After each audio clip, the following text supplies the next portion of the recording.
আমার একজন ক্লায়েন্ট হঠাৎ মাথা ঘুরে রাস্তায় পড়ে যায়। তাকে সঙ্গে সঙ্গে নিয়ারেস্ট হসপিটাল নিয়ে যাওয়া হয়, সেখানে রেফার করা হয় অ্যাডমিশনের জন্য। তিনি তখন একটা বড় কর্পোরেট হসপিটালে অ্যাডমিট হন, যেহেতু ওনার মেডিক্লেম রয়েছে এবং আমার আন্ডারেই রয়েছেন। 2 দিন ধরে 3 দিন ধরে বিভিন্ন রকম টেস্ট করার পরে, ডায়াগনোসিস করার পরে লক্ষাধিক টাকা বিল হয়ে যায় এবং ক্লেমটা রিজেক্ট হয়ে যায়। এরকম কি ঘটনা হতে পারে? আপনার কি এই ধরনের কিছু জানা আছে যে অ্যাডমিট হলো মাথা ঘুরে পড়ে, আমারও সাথে হতে পারে? তাহলে কি আমরা ক্লেম পাবো না? তাহলে মেডিক্লেম রুলের দিকে একটু আমরা নজরটা দিই। বাদবাকি কথা আপনারা কমেন্ট বক্সে জানাবেন, যেটা পেয়েবল কি পেয়েবল নয়। রুলটা আগে দেখে নিই। কোম্পানি যখন ক্লেমটা রিজেক্ট করলো, কোম্পানি ছিল উম, একটা পিএসইউ কোম্পানি। ক্লেমটা যখন রিজেক্ট করে লিখে দিল পলিসি ক্লজ নাম্বার 4.4, এই ক্লজ নম্বরের বেসিসে ক্লেমটা রিজেক্ট করা হচ্ছে। লক্ষাধিক বিল হয়ে গেছে, 2 দিন ভর্তি হয়েছে, বিভিন্ন রকম ট্রিটমেন্ট চলছে, তা সত্ত্বেও পলিসি ক্লজ নম্বরটা কি আসুন আমরা দেখে নিই। পলিসি ক্লজ 4.4-এ বলা হচ্ছে, expense related to any admission primarily or for diagnosis and evolution purpose only are excluded. অর্থাৎ এতে ক্লিয়ার বলা হচ্ছে, কেউ যদি অ্যাডমিশন হয়ে প্রাইমারিলি বিভিন্ন রকম ডায়াগনোসিস করে, অর্থাৎ বিভিন্ন রকম টেস্ট করে, সেটা কিন্তু এক্সক্লুডেড, অর্থাৎ নট পেয়েবল। অ্যাডমিশন হলো পেয়েবল হচ্ছে না। ডক্টর অ্যাডমিশন লিখেছে কিন্তু ডায়াগনোসিসে কোনো রোগ ধরা পড়েনি। যদি কোনো রোগ ধরা পড়তো বা মেজর কোনো ইনজুরি হতো, তাহলে কিন্তু ক্লেমটা পেয়েবল হতো। এখানে কোম্পানি ক্লিয়ারলি যখন ক্লেমটা রিজেক্ট হয়ে লিখে দিচ্ছে, it can be manage in OPD basis.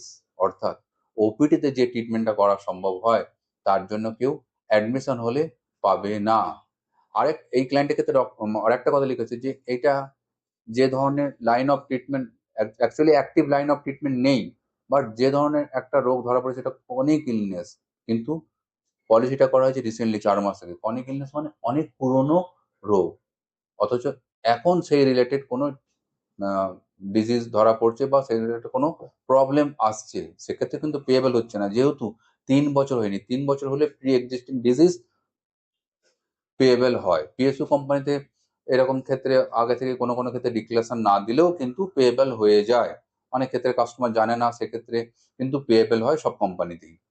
আরেকটা জিনিস এর সাথে আরেকটু আলোচনা করব, যদি ওনার কোনো প্রাইমারি প্রবলেম ধরা পড়তো, অর্থাৎ ডিজিজ ধরা পড়তো, যার জন্য ওনার অ্যাডমিশন হতে হয়েছে, তাহলে ক্লেম পেয়েবল হতো। কিন্তু সেক্ষেত্রে যদি অনেক রকম টেস্ট করা হয়, সব কি পেয়েবল হবে?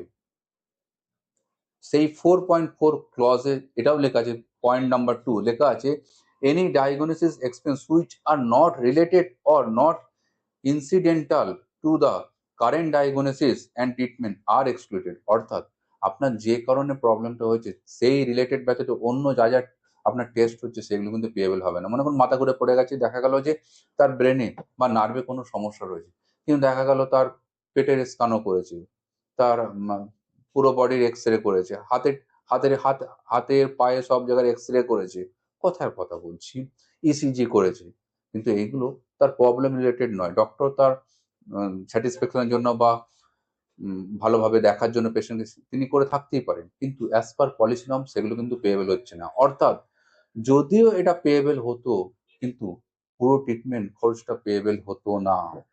আশা করি সংক্ষেপে বোঝাতে পারলাম। বেশি জানতে আপনি পলিসি পেপার দেখতে পারেন, অথবা আপনার পলিসি সম্বন্ধে আরো বিশদ জানতে আমাদের সাথে যোগাযোগ করতে পারেন। আমি আপনার হেলথ ইন্স্যুরেন্স অ্যাডভাইজার নাকি।